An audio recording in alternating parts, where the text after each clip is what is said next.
Ce chapitre explique l'importance d'avoir une marge d'erreur en finance. Une marge d'erreur, c'est prévoir que les choses peuvent mal tourner et se protéger pour éviter la catastrophe.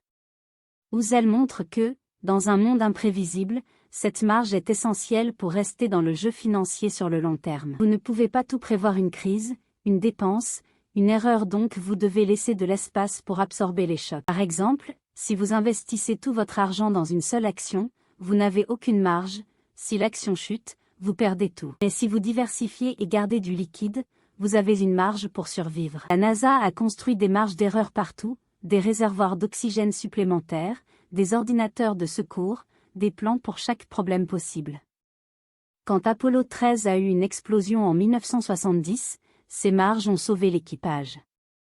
En finance, il faut faire pareil. Par exemple, si vous pensez avoir besoin de 1 000 $ par mois à la retraite, planifiez pour 1 200 $, au cas où les prix augmentent ou vous avez des frais médicaux. Housel explique que leur erreur n'était pas leur calcul, mais leur manque de marge.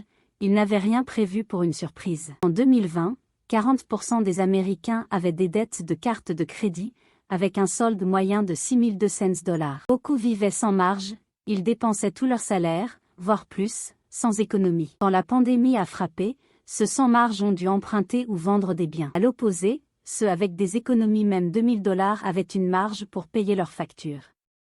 Housel cite une étude: avoir une marge d'épargne réduit le stress financier de 50%.